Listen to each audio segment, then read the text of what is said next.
Cabin fever. कहानी की शुरुआत में हम हेनरी को देखते हैं जो एक जंगल में हंटिंग कर रहा होता है। तभी हेनरी को उसका डॉग दिखाई देता है जो कि एक वायरस से इन्फेक्टेड हो गया था जिससे वो मर चुका होता है। अब जैसे ही हेनरी अपने डॉग को छूता है तो उसका ब्लड हेनरी के फेस पर लग जाता है। अब सीन शिफ्ट होता है जहाँ पर हम एक कॉलेज के 5 दोस्तों को देखते हैं जो वीकेंड एंजॉय करने के लिए जंगल की तरफ जाने लगते हैं। इनका नाम जेफ, मार्सी, पॉल, कैरेन और बर्ट होता है। अब ये सभी कार में एंजॉय करते हुए जंगल की तरफ जा रहे होते हैं। तभी ये लोग अपनी कार को एक जनरल स्टोर पर रोकते हैं ताकि ये सब अपने लिए कुछ सामान ले सकें। इसके बाद पॉल वहाँ पर बैठी एक लड़की के पास जाता है और उससे हाथ मिलाने के लिए अपने हाथ को आगे बढ़ाता है, पर तभी वो लड़की पॉल के हाथ को दांत से काट लेती है जिससे वो तेजी से चिल्लाने लगता है। ये सुनकर उस स्टोर का ओनर यहाँ पर आता है जो कि उस लड़की का पिता होता है। तभी वो इन सभी को बताता है कि उसकी बेटी बचपन से ही ऐसी है, इसलिए वो पॉल को अपना हाथ धो लेने के लिए बोलता है। अब वहीं पर जेफ को एक आदमी मिलता है जो उसे बताता है कि इस जंगल में तुम लोग सावधान रहना क्योंकि वहाँ बहुत से इन्फेक्टेड लोग मिलते हैं। इधर पॉल एक तालाब के पास अपना हाथ धो रहा होता है कि तभी उसके पास 2 डॉग आ जाते हैं जो उसे अजीब तरीके से सूंघ रहे थे,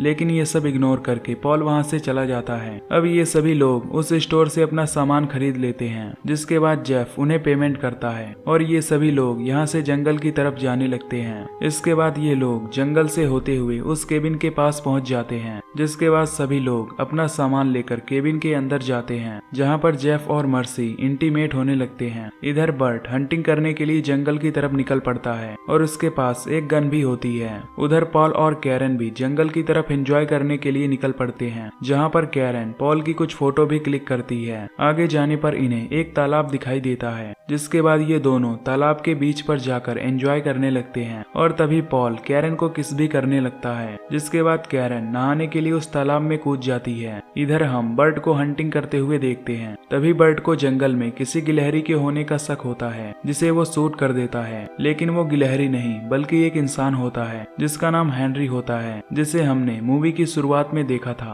अब हेनरी उस वायरस से पूरी तरह इन्फेक्टेड हो चुका होता है। इसके बाद हेनरी बर्ट से हेल्प मांगता है, लेकिन बर्ट हेनरी की ये हालत देखकर उसे अपने से दूर रहने के लिए बोलता है, पर फिर भी हेनरी उसके पास आने लगता है जिसे रोकने के लिए बर्ट जमीन पर एक फायर करता है जिससे डरकर हेनरी फिर से उसी गड्ढे में गिर जाता है। ये देखकर बर्ट वहाँ से भाग जाता है। अब रात को ये सभी लोग आग में भूनकर कुछ खाने लगते हैं। तभी पॉल इन सबको अपने डैड के द्वारा बताई हुई कहानी सुनाता है जिसे सुनकर बर्ट काफी हंसने लगता है। अब ये सभी वहाँ से जाने लगते हैं, पर तभी पॉल को एक आदमी दिखाई देता है जिसका नाम ग्रीम होता है जो अपने डॉग मम्बो के साथ यहाँ पर आया हुआ था। अब इन सभी में काफी दोस्ती हो जाती है जिसके बाद ये सभी ड्रिंक करते हैं। इसके बाद ग्रीम वहाँ से चला जाता है और साथ ही ये सभी फ्रेंड्स अपने केबिन में जाने लगते हैं। अंदर जाने के बाद ये सभी एंजॉय कर रहे होते हैं, लेकिन तभी कोई इनका डोर खटखटाता है। अब जेफ जैसे ही डोर खोलता है तो उसे हेनरी दिखाई देता है जिसकी हालत अब और भी ज्यादा खराब हो चुकी थी।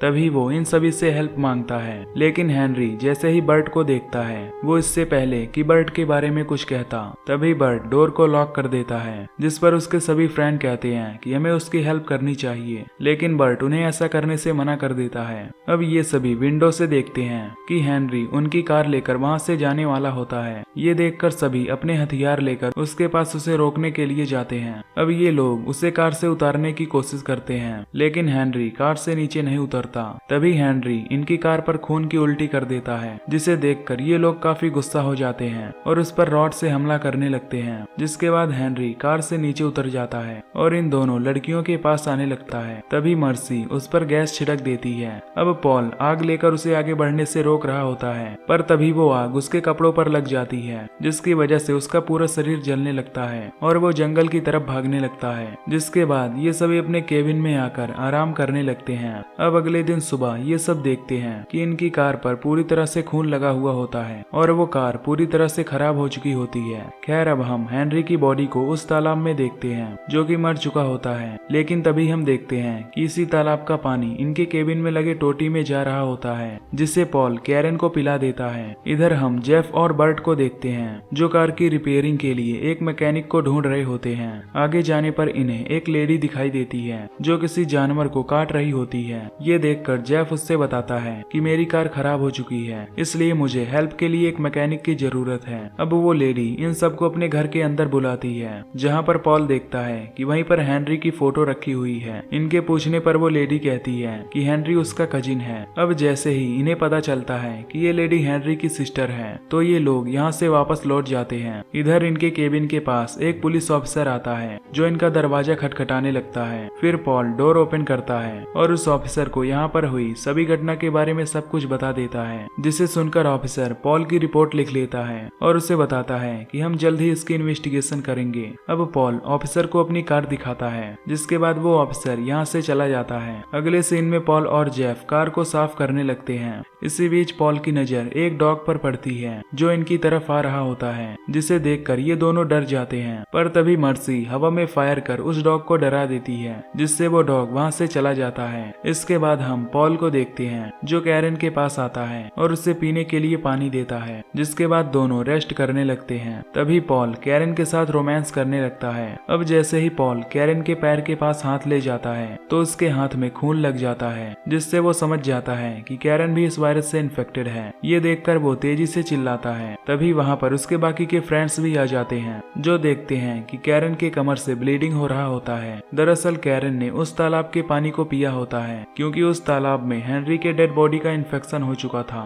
खैर कैरन की ये हालत देखकर बर्ट सभी को उससे दूर रहने के लिए बोलता है, क्योंकि उसके संपर्क में आने से इन सभी को खतरा हो सकता है। इसलिए बर्ट और वो सब अपनी पूरी बॉडी को चेक करने लगते हैं। अब ये सभी कैरन को वहाँ से दूसरी जगह ले जाने लगते हैं, जहाँ दूसरे केबिन में जाने के बाद वो लोग कैरन को वहीं बंद कर देते हैं और कहते हैं कि तुम यहाँ अकेली रहो, क्योंकि तुम इन्फेक्टेड हो, इसलिए हम सबको तुमसे खतरा है। ये कहकर वो सब डोर को लॉक कर देते हैं और वहाँ से जाने लगते हैं। इसके बाद पॉल जंगल में हेल्प के लिए डॉक्टर को ढूंढ रहा होता है। तभी उसे एक घर दिखाई देता है जहाँ पर वो एक लेडी को देखने लगता है। तभी वहाँ उस लेडी का हस्बैंड आ जाता है जो पॉल को डांटने लगता है और उसे वहाँ से भगा देता है। अब पॉल भागता हुआ अपने केबिन में आता है, जहाँ पर ये सभी लोग काफी परेशान होते हैं। तभी पॉल और बर्ट के बीच किसी बात को लेकर झगड़ा होने लगता है, जिसके बाद इन्हें बाहर कुत्ते की आवाज सुनाई देती है। जब ये सभी विंडो से देखते हैं तो इन सबको कैरन के केबिन के पास एक डॉग दिखाई देता है जो कि वहाँ पर कुछ खा रहा होता है। ये देखकर जेफ गन लेकर बाकी सभी फ्रेंड्स के साथ बाहर आता है, जहाँ पर बर्ट कैरन को आवाज लगाता है, लेकिन कैरन कुछ भी नहीं बोल रही होती। इसका मतलब कैरन की हालत बहुत ज्यादा खराब हो चुकी थी। अब अगले दिन सुबह बर्ट कार को स्टार्ट करने की कोशिश करता है, तभी उसकी कार स्टार्ट हो जाती है। इसके बाद बर्ट ये बात बाकी के सभी फ्रेंड्स को बताता है, जिसे सुनकर सब काफी खुश होते हैं और फिर कैरन को लेने केबिन में जाते हैं। केबिन में पहुंचकर पॉल देखता है कि कैरन बहुत ज्यादा इन्फेक्टेड हो चुकी है, जिसे वो दोनों वहां से ले जाने लगते हैं। इधर बर्ट को भी खून की उल्टी आ रही होती है, यानी कि वो भी अब इन्फेक्टेड हो चुका है, लेकिन बर्ट ये बात किसी को नहीं बताता।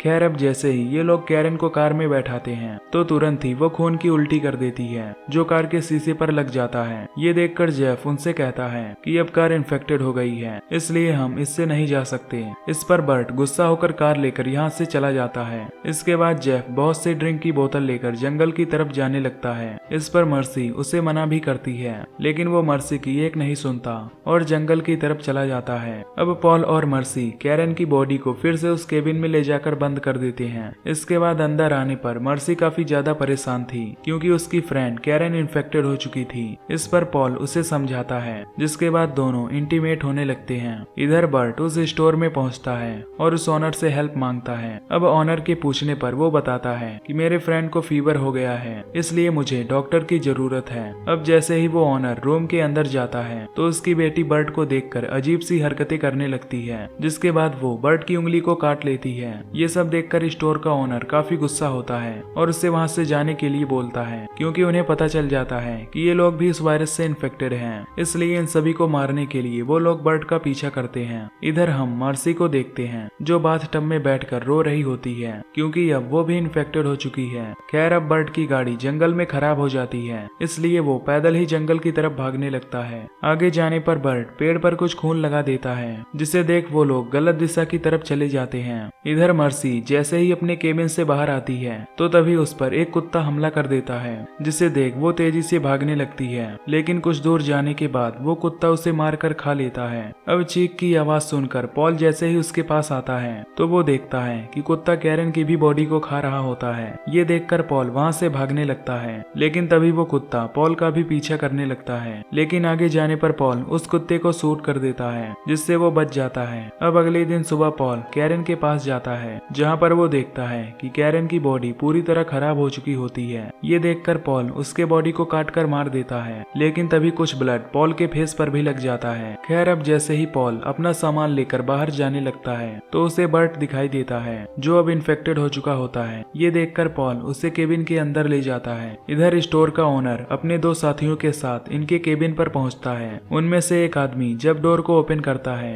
तो तभी बर्ट और वो आदमी दोनों एक दूसरे को शूट कर देते हैं। अब वो आदमी गिर रहा होता है, तभी उसका गन चल जाता है, जिससे वो ओनर भी मारा जाता है। इसके बाद पॉल केबिन से बाहर निकलता है और उनके तीसरे साथी को भी मार देता है, लेकिन अभी ओनर जिंदा होता है और वो भागने की कोशिश कर रहा होता है। तभी पॉल एक डंडा उसके पेट में घुसा देता है, जिससे वो भी मर जाता है। अब पॉल भागता हुआ जेफ को ढूंढने लगता है। आगे जाने पर उसे एक गुफा दिखाई देता है, जहाँ पर पॉल एक आदमी को देखता है जो मर चुका होता है, जिसके बॉडी को बहुत से कीड़े खा रहे होते हैं। ये देख पॉल वहाँ से भागने लगता है। आगे जाने पर उसे एक कार दिखाई देती है जो उस स्टोर के ओनर की थी, जिसे लेकर पॉल वहाँ से जाने लगता है। अब पॉल कार के मिरर को ठीक कर रहा होता है कि तभी उस कार से एक हिरन टकरा जाता है, जो कार के शीशे में फंस जाता है। ये देख पॉल उसे शूट कर देता है, जिससे उसके फेस पर हिरन का ब्लड लग जाता है। इसके बाद पॉल हेल्प के लिए पास में जाने लगता है। तभी हम कुछ लोगों को देखते हैं जो जंगल में एंजॉय कर रहे होते हैं। इनके साथ ऑफिसर बिस्टन भी होता है। पॉल की ये हालत देखकर सभी लोग काफी डर जाते हैं। ऑफिसर बिस्टन पॉल की ये हालत देखकर उसके बारे में पूछते हैं, जिस पर पॉल उन सबको बताता है कि ये तालाब का पानी इन्फेक्टेड हो चुका है, जिसे पीने से इंसान और जानवर सभी इन्फेक्टेड हो रहे हैं। अब ये सुनकर ऑफिसर बिस्टन सभी को इस बारे में इन्फॉर्म कर देते हैं। इसके बाद पॉल सभी को टच करने लगता है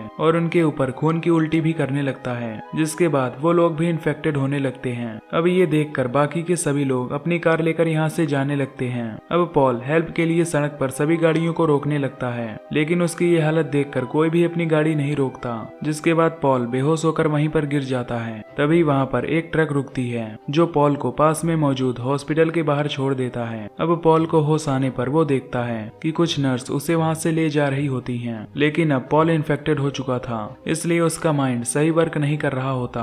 वो अपने बीते हुए पलों को याद करने लगता है। अब अगले सीन में हम जेफ को देखते हैं जो दारू के नशे में होता है। फिर वो बाहर आता है और अपने केबिन के पास जाने लगता है। तभी वहाँ पर उसे बहुत से मांस के टुकड़े दिखाई देते हैं। केबिन के अंदर जाने पर उसे बर्ड की लाश भी दिखाई देती है, और जब वो बाथ टब में देखता है तो उस पर पूरा खून लगा होता है। अब ये सब देखकर जेफ काफी दुखी होता है, क्योंकि उसने अपने सभी फ्रेंड्स को खो दिया होता है। इसके बाद जेफ केबिन से बाहर निकलता है, जहाँ पर उसे कुछ ऑफिसर शूट करके मार देते हैं। जिसके बाद ये ऑफिसर्स इन सभी की बॉडी को एक जगह इकट्ठा कर देते हैं और उसमें आग लगा देते हैं। अब नेक्स्ट सीन में हम 2 बच्चों को देखते हैं जो इसी तालाब से पानी ले जाते हैं, जिसका ये लोग नींबू पानी में यूज करते हैं। अब यही ऑफिसर्स उस नींबू पानी को पी लेते हैं और इसी के साथ ये मूवी यहीं पर खत्म हो जाती है। तो अगर आपको ये एक्सप्लेनेशन पसंद आई हो तो वीडियो को लाइक और चैनल को सब्सक्राइब कर देना। बाकी मैं मिलूंगा आपसे अगली वीडियो में। Till then take care, love you, bye bye.